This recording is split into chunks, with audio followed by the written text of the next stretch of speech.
In the year 1307, as King Edward I lay dying, he whispered a desperate warning to his courtiers. "Whatever you do, never let my son near that Gascon boy again." The dying king knew a terrible secret that would shake the very foundations of medieval England. His heir, the future Edward II, was not just unfit to rule because of his weakness or incompetence. No, the truth was far more scandalous, far more dangerous to the crown than anyone dared speak aloud. The Prince of Wales was desperately, passionately, and hopelessly in love with another man. If you're ready to uncover the most forbidden royal love story in English history, a tale of desire that nearly destroyed a kingdom, then subscribe now, because what you're about to hear will change everything you thought you knew about medieval royalty. This is not just the story of a weak king. This is the story of a man torn between his crown and his heart, between duty and desire, between the throne he inherited and the love that consumed him. Edward II didn't just lose his kingdom because he was a poor ruler. He lost it because he chose love over everything else, and that love had a name: Piers Gaveston. Picture this: a 23-year-old prince, tall and handsome, blessed with everything a medieval king could want. Wealth beyond imagination, power over millions of subjects, the most beautiful noblewomen in Europe competing for his attention. Yet Edward's eyes saw only one person. In the shadowy corridors of Westminster Palace, in the torchlit chambers where kings were supposed to plan wars and negotiate treaties, Edward's thoughts were consumed by forbidden desire. The chronicles describe Piers Gaveston as extraordinary, golden-haired, charismatic, with the kind of magnetic presence that drew people to him like moths to flame. But for Edward, Gaveston was not just attractive. He was everything: companion, confidant, perhaps lover. The young prince would spend hours in Gaveston's company, sharing secrets, planning their future, dreaming of a time when they could rule England together.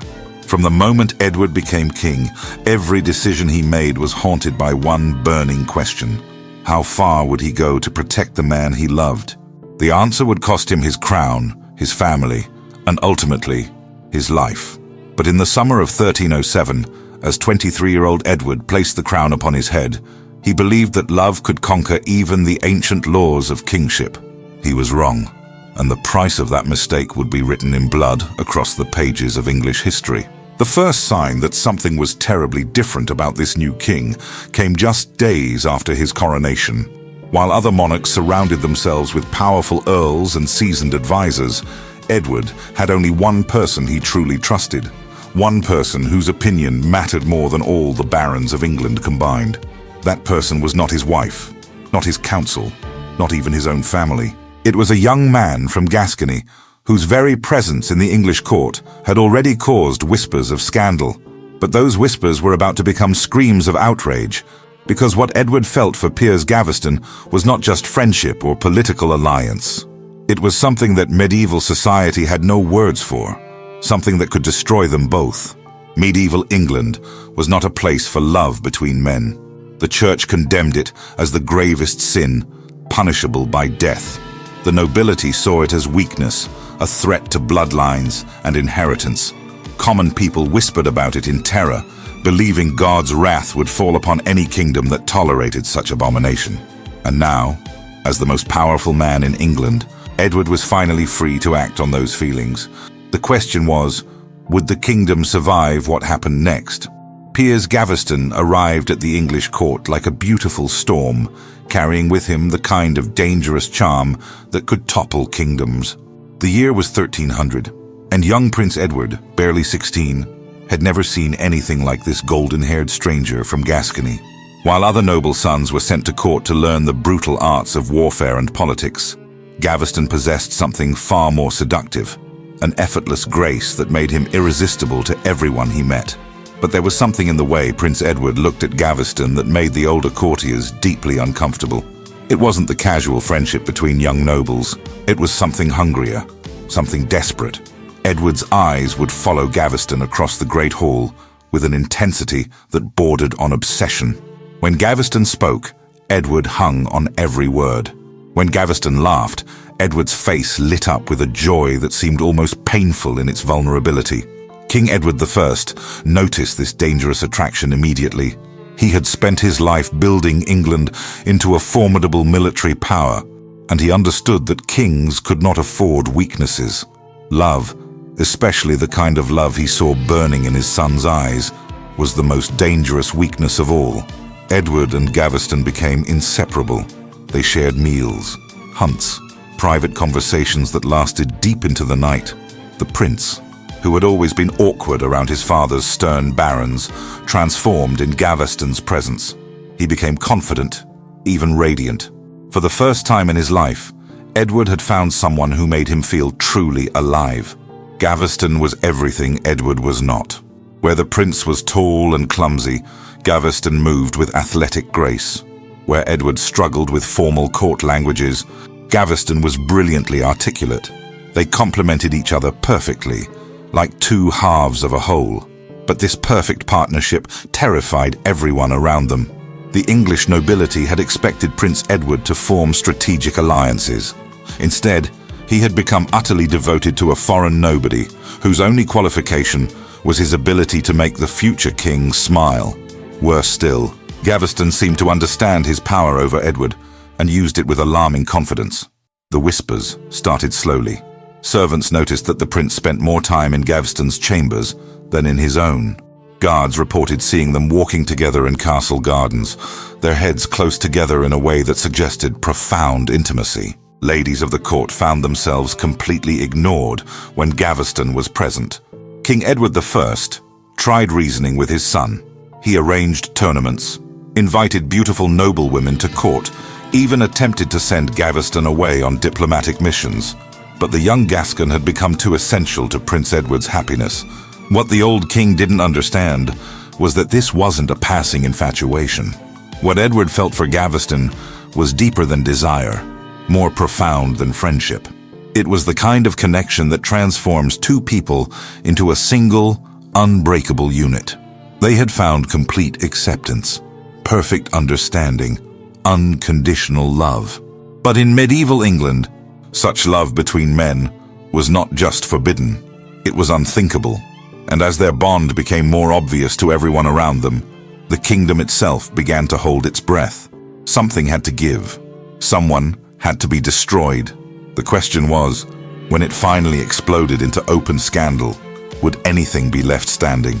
The moment Edward II became king, his first royal decree wasn't about taxes, wars, or alliances. It was about love. On July 7, 1307, just days after his coronation, the new king issued a shocking command. Piers Gaveston was to return from exile immediately and be granted the most powerful earldom in England.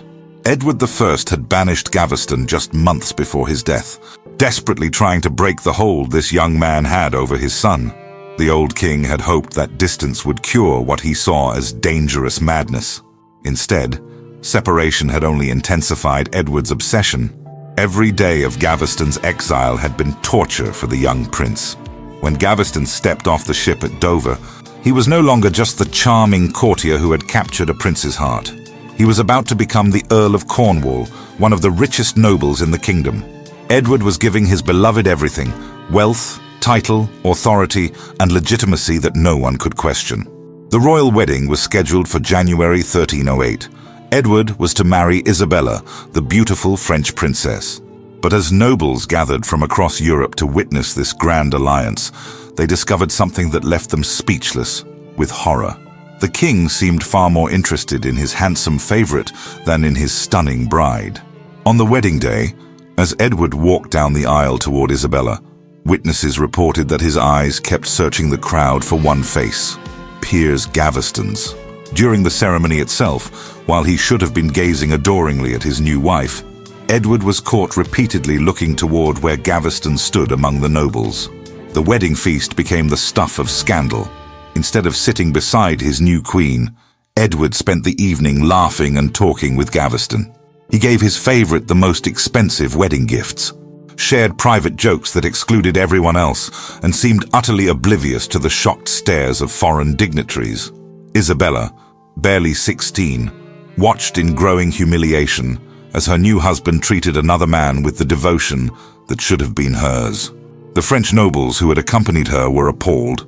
They had expected to witness a powerful political marriage. Instead, they watched their princess be publicly humiliated by a king who couldn't hide his true affections. Edward showered Gaveston with honors that made other nobles burn with jealousy. He gave him estates worth thousands of pounds, appointed him to highest government positions, and consulted him on every important decision. Edward even gave Gaveston jewels that had belonged to his father, ancient symbols of royal power that were supposed to remain within the royal family forever.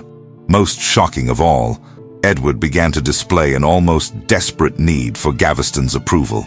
In council meetings, he would defer to Gaveston's opinions over experienced advisors. In public ceremonies, he would seek out Gaveston's smile like a man dying of thirst. The powerful King of England had become emotionally dependent on his favorite in a way that terrified everyone who witnessed it. But as Edward's obsession grew stronger, so did the hatred of those around them.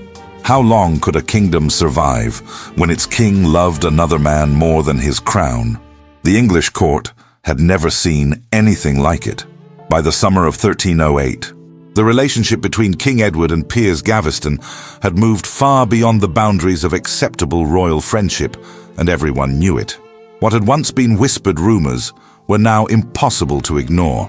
The king and his favorite were living as if they were the only two people who mattered in the entire kingdom. Servants reported finding them together at all hours, deep in private conversation, or simply enjoying each other's company in ways that made hardened courtiers blush. Edward would cancel important meetings with foreign ambassadors just to spend time with Gaveston. He would leave his own royal council sessions early if Gaveston beckoned him away.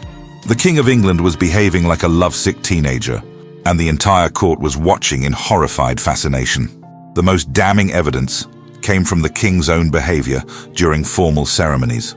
When foreign dignitaries visited the English court, Edward would barely acknowledge them if Gaveston wasn't present. But the moment his favorite appeared, the king would transform completely. His face would light up with genuine joy. His posture would straighten with newfound confidence, and he would become the charismatic ruler he was supposed to be. The message was clear. Without Gaveston, Edward was merely going through the motions of kingship. Queen Isabella, still a teenager herself, found herself trapped in a nightmare of public humiliation. Her husband would forget her name in conversations, ignore her during state banquets, and show more affection to Gaveston in a single glance than he had ever shown her in months of marriage. The French princess, raised to believe she would be cherished as England's queen, instead discovered that she was nothing more than a political convenience in her husband's life. The barons watched this domestic tragedy unfold with growing alarm. They had sworn loyalty to Edward as their king, but how could they respect a man who seemed incapable of controlling his own desires? Worse still, Gaveston was using his influence over Edward to advance his own interests, making enemies of powerful nobles who had served the crown for generations. Gaveston's arrogance became legendary. He would mock other nobles openly, knowing that Edward would never punish him. He gave insulting nicknames to the most powerful earls in England, calling them dogs and peasants. When they complained to the king, Edward would laugh off their concerns, treating their legitimate grievances as jealous whining. The favorite had become untouchable, and he flaunted that protection with dangerous confidence. The breaking point came during a tournament at Wallingford. Instead of competing alongside England's greatest knights, Edward chose to sit in the stands with Gaveston, cheering for him like a common spectator. When Gaveston won several events, Edward showered him with prizes that should have gone to established nobles. The symbolism was unmistakable. The king valued his favorite's achievements above those of his own natural allies. Tell me in the comments what part of this story shocks you the most so far, because what's coming next will test everything you think you know about royal power and forbidden love. By the end of 1308, the whispers had become roars of outrage. The Archbishop of Canterbury wrote letters condemning the unnatural friendship between king and favorite. The Pope himself received complaints about Edward's behavior from concerned English bishops. Foreign courts began to question whether England was still a reliable ally when its king seemed more interested in his personal relationships than in affairs of state. But perhaps the most telling sign of how far things had deteriorated came from Edward's own family. His cousin, the Earl of Lancaster, one of the most powerful men in England, began to speak openly about the need for intervention. If the king couldn't control himself, perhaps others would need to control him. The stage was being set for a confrontation that would shake the very foundations of medieval monarchy. But Edward, lost in his obsession, seemed completely oblivious to the gathering storm. By 1309, the English barons had reached their breaking point. Led by Edward's own cousin, the Earl of Lancaster, they presented the king with an ultimatum that would test the very limits of his devotion. Piers Gaveston must be exiled immediately, or they would consider Edward unfit to rule. The message was crystal clear. Choose your kingdom or choose your love, but you cannot have both. Edward's response revealed the true depth of his obsession. Rather than sacrifice Gaveston to preserve his throne, he tried desperately to find a compromise that would satisfy no one. He agreed to send his favorite away, but only temporarily, and only to Ireland, where Gaveston would serve as the king's lieutenant. It wasn't exile, it was a promotion disguised as punishment. The night before Gaveston's departure was perhaps the most emotionally devastating in Edward's life up to that point. Palace servants reported hearing the king sobbing behind closed doors, his grief so profound that it echoed through the stone corridors of Westminster. For Edward, losing Gaveston wasn't just losing a companion. It was losing the only person who had ever made him feel truly alive, truly himself. But Gaveston's exile revealed something even more shocking about their relationship. It had made Edward willing to risk everything. While his favorite governed Ireland with surprising competence, the king spent every waking moment plotting his return. Edward wrote letters to foreign allies, begging for their support. He offered bribes to English nobles who might change their position. He even considered raising an army to force Gaveston's return, a move that would have plunged England into civil war. The separation was destroying Edward psychologically. Court observers noted that the king had become a shadow of himself. He lost weight dramatically, stopped participating in royal ceremonies unless absolutely required, and seemed to age years in just months. Without Gaveston's presence to give him confidence and joy, Edward was revealed as what he had always feared he was, a weak, uncertain man completely unsuited for the brutal responsibilities of medieval kingship. Meanwhile, in Ireland, Gaveston was proving that Edward's faith in him hadn't been entirely misplaced. As Lieutenant of Ireland, he displayed genuine administrative skill and military courage. He suppressed rebellions, improved trade relationships, and showed that he was capable of being far more than just a royal favorite. Perhaps this was what Edward had seen in him all along. Not just beauty and charm, but real ability and strength. But success in Ireland couldn't heal the wound of separation. Gaveston sent Edward letters that were barely disguised love notes, filled with longing and promises of reunion. The king's responses were even more revealing, describing his daily misery and his desperate plans to bring his favorite home. These letters, intercepted by suspicious barons, provided written proof of what everyone had suspected. Edward's feelings for Gaveston went far beyond acceptable royal friendship. The political situation grew more dangerous with each passing month.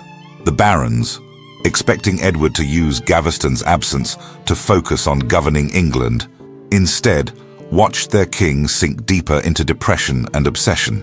Foreign ambassadors reported back to their courts that England's king was emotionally unstable, potentially unfit to maintain the military alliances that kept medieval Europe in balance. Queen Isabella, still barely 19, found herself in an impossible position. She could see that her husband was suffering, but she also knew that his suffering was caused by his love for another man. Her attempts to comfort Edward were met with polite indifference. He appreciated her kindness, but couldn't hide the fact that only one person's return would truly heal his pain. By late 1309, Edward had made a decision that would define the rest of his reign. He would bring Gaveston back to England, regardless of the consequences.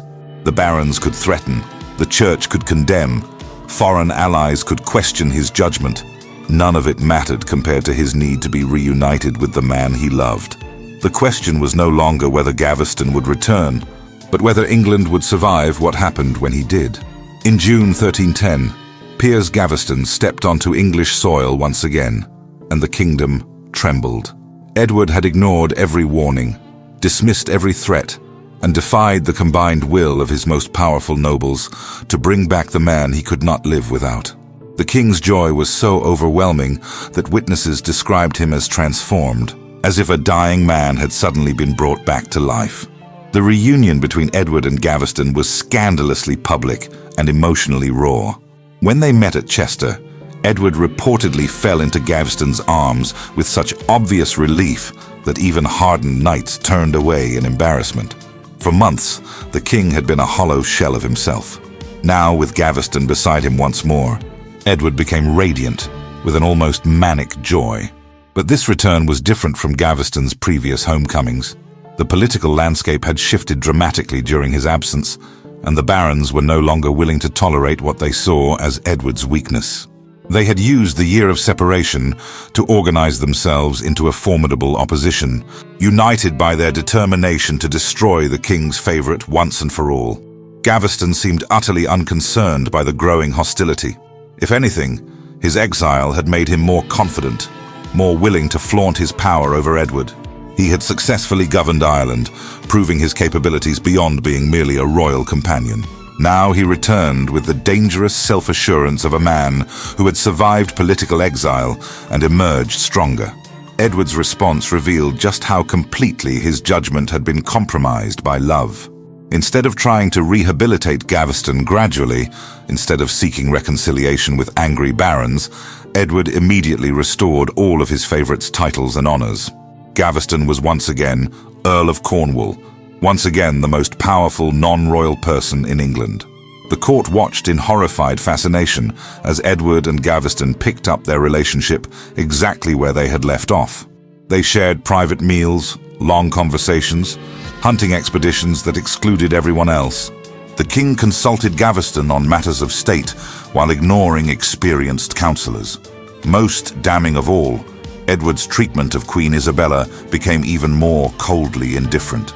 The barons' reaction was swift and decisive. Led by the Earl of Lancaster, they began meeting in secret, planning what amounted to an ultimatum that would force Edward to choose between his crown and his heart. They were no longer willing to accept symbolic gestures or temporary separations. This time, they wanted Gaveston permanently removed from English politics by exile or by death. But Edward and Gaveston seemed to exist in their own world, oblivious to the gathering storm. They spent the summer of 1310 travelling together through Edward's estates, holding court as if they were co-rulers of England. Gaveston's influence over the king was so complete that foreign ambassadors began approaching him directly, recognizing that any request to Edward would need his favourite's approval. The most dangerous aspect of Gaveston's return was his complete lack of political caution. He continued to mock and insult the very nobles who were plotting his destruction. Gaveston was playing a deadly game, betting that Edward's love would always protect him from the consequences of his arrogance. By autumn 1310, the situation had become unsustainable. The barons were openly talking about rebellion. The church was threatening excommunication. And still, Edward and Gaveston seemed to believe that love could conquer all political realities. They were about to discover how wrong they were. March 1311 marked the beginning of the end for Edward and Gaveston's impossible dream. The English barons, led by Edward's own cousin Thomas of Lancaster, presented the king with a document that would change everything: the ordinances. These weren't mere suggestions or polite requests. They were ultimatums backed by military force, and their primary demand was crystal clear. Piers Gaveston must be permanently exiled from England, or the barons would consider Edward unfit to rule. Edward's reaction to the ordinances revealed the true extent of his emotional dependence on Gaveston. Rather than negotiating or seeking compromise, the king flew into a rage that shocked even his closest advisors. He screamed that no group of rebellious nobles would dictate who he could love, who he could trust, or who could remain by his side. For Edward, this wasn't just politics. It was a direct assault on the most important relationship in his life. But the barons weren't bluffing this time. They had learned from their previous failures, and had come prepared for war. Thomas of Lancaster commanded the loyalty of virtually every major noble family in England. They controlled vast territories, thousands of armed men, and most crucially, they held the moral authority of appearing to defend the realm against a king who seemed more concerned with personal desires than with governing responsibly.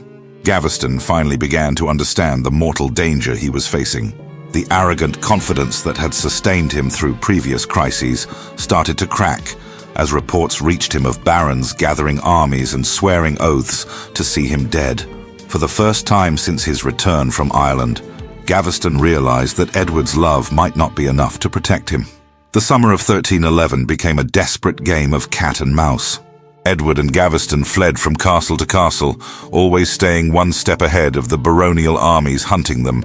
The King of England was reduced to living like a fugitive in his own kingdom, accompanied only by a handful of loyal retainers and the man he refused to abandon. During these months of flight, witnesses reported seeing Edward in states of emotional collapse that were shocking to behold.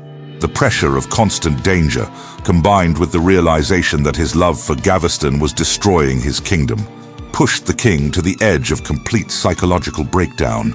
He would alternate between manic determination to fight the barons and moments of crippling despair. Gaveston, watching the man he loved suffer so profoundly, began to consider the unthinkable: voluntary exile to save Edward's crown. In their private moments together, he tried to convince the king that separation was their only hope for survival. But Edward rejected these suggestions with almost violent desperation.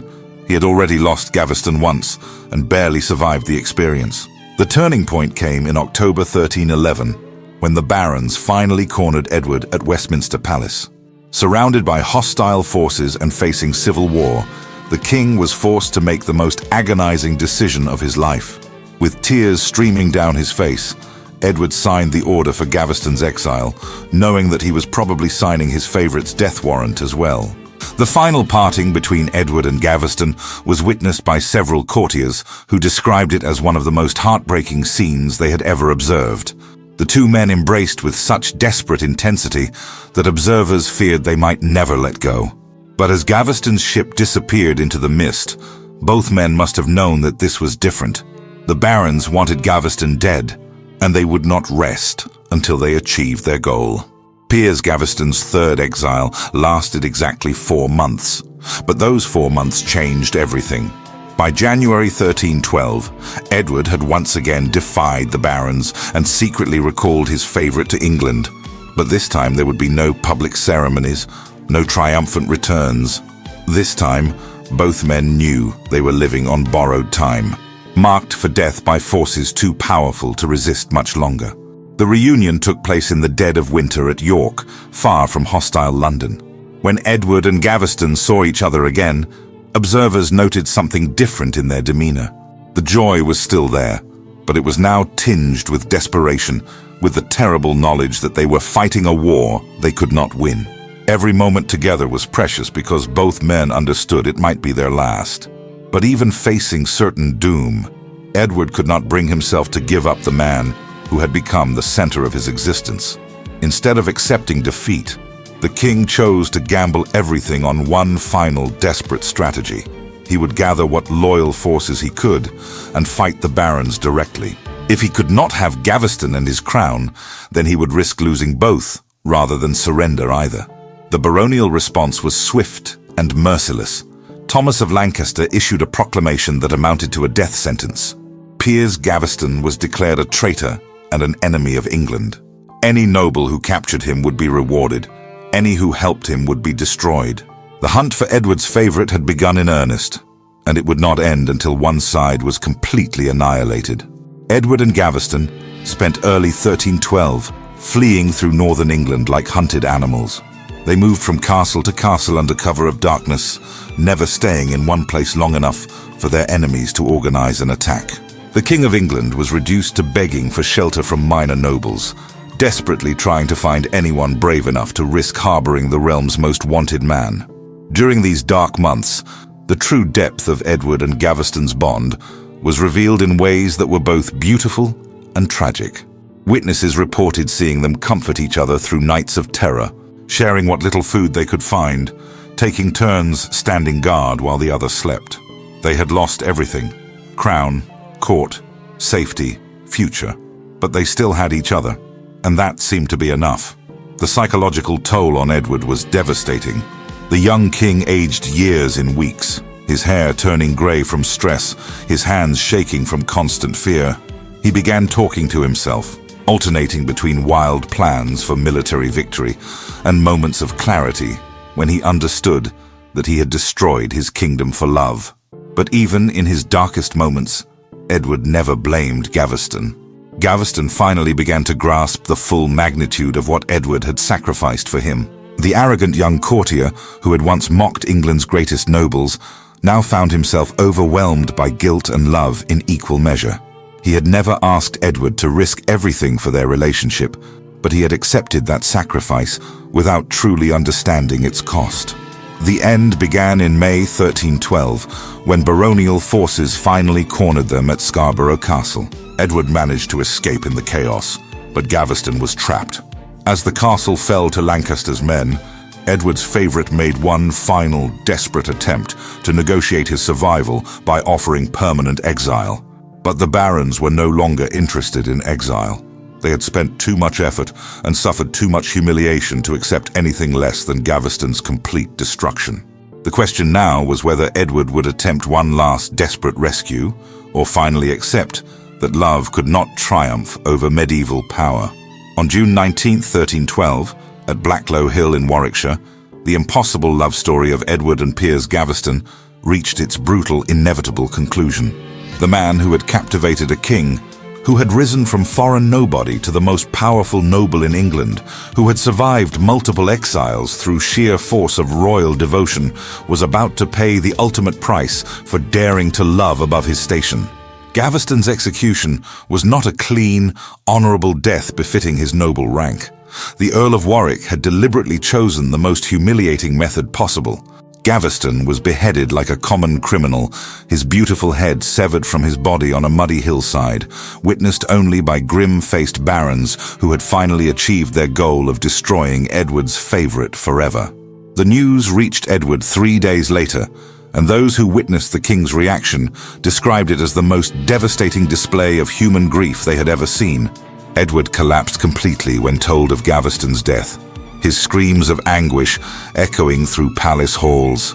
For hours, he could not speak, could not stand, could barely breathe. The man who had been the center of his entire existence was gone, murdered by his own nobles, while he had been powerless to prevent it. In the days following Gaveston's execution, Edward's behavior became increasingly erratic and frightening. He refused to eat, barely slept, and spent hours talking to himself about rescue attempts that were now impossible. Palace servants reported finding him collapsed in corridors, weeping uncontrollably, calling out Gaveston's name as if his beloved might somehow answer. But perhaps even more shocking than Edward's emotional collapse was his response once the initial devastation began to subside. Instead of accepting his loss and trying to rebuild relationships with the barons, Edward chose revenge. The murder of Piers Gaveston had not taught him to be a more conventional king. Instead, it had transformed him into something darker, more dangerous, and infinitely more ruthless. Edward began planning his vengeance with a cold calculation that his enemies had never seen before. The grief-stricken lover was replaced by a calculating warrior who understood that his nobles had declared war on love itself. The barons had killed Gaveston, believing it would make Edward more manageable. Instead, they had created an enemy far more dangerous than the lovesick king they had overthrown. The king's first act of revenge was to refuse Gaveston a proper burial. For months, Edward kept his favourite's body in a chapel, visiting it daily, talking to the corpse as if Gaveston could still hear him. This macabre ritual horrified even Edward's supporters, but they understood its psychological purpose. The king was not ready to let go of the man he had loved more than his kingdom. Queen Isabella watched her husband's descent into obsessive grief with a mixture of pity and growing alarm. She had spent 4 years competing with Gaveston for Edward's affection and losing that battle every day. Now, with her rival dead, she discovered something even more disturbing. Edward's love for Gaveston, had not died with him. Death had made that love more intense, more consuming, more impossible to challenge. The barons who had ordered Gaveston's execution soon realized they had made a catastrophic miscalculation. They found themselves facing a king who no longer cared about political consequences, who no longer feared their disapproval, who had nothing left to lose because everything that mattered to him had already been taken away. The question was no longer whether Edward would recover from losing Gaveston. The question was whether England would survive the vengeance of a king who had nothing left to lose. The death of Piers Gaveston marked the beginning of the end for Edward II, but not in the way his enemies had hoped. Instead of becoming a more conventional king, Edward spent the remaining 15 years of his reign as a man haunted by the ghost of his murdered beloved. The kingdom that had refused to accept their love would pay a terrible price for destroying it.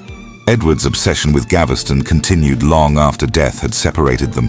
For 2 years, the king refused to allow his favorite's burial, keeping the embalmed body in a chapel where he would visit daily, speaking to the corpse as if seeking advice on matters of state. When Edward finally permitted the funeral in 1315, it was the most lavish ceremony England had seen in decades, a final gesture of defiance. But Gaveston's death had broken something fundamental in Edward's soul. The king who had once been merely weak became actively destructive, making decisions that seemed designed to punish England itself for failing to protect what he had cherished most. Military disasters followed political catastrophes. The great victory his father had won in Scotland was thrown away in humiliating defeats, most notably at Bannockburn in 1314. Edward never learned the lesson his nobles had tried to teach him.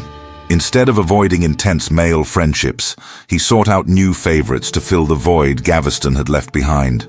First, Hugh Despenser the Younger, then others, each relationship a desperate attempt to recapture what he had lost. But none could replace Gaveston, and Edward's increasingly erratic search for love only deepened the political crisis. Queen Isabella, who had endured years of public humiliation as Edward lavished attention on his male favorites, finally reached her breaking point. In 1325, she fled to France and began organizing an invasion of England, determined to overthrow the husband who had never truly been hers.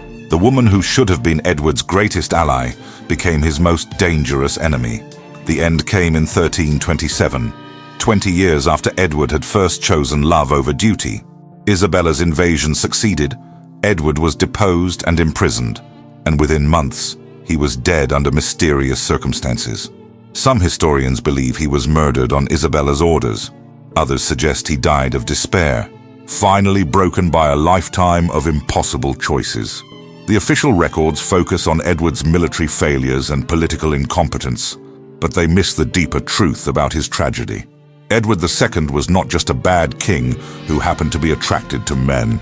He was a man who chose authentic love over social convention, who refused to live a lie even when that refusal cost him everything he was supposed to value. In the rigid world of medieval monarchy, Edward's greatest sin was not weakness or poor judgment. It was his insistence on being true to his own heart, even when that truth threatened the very foundations of royal authority. He loved Piers Gaveston with a passion that transcended political calculation, social expectation, and basic survival instinct. The question that haunts Edward's story is whether any love, no matter how profound, can justify the destruction it causes.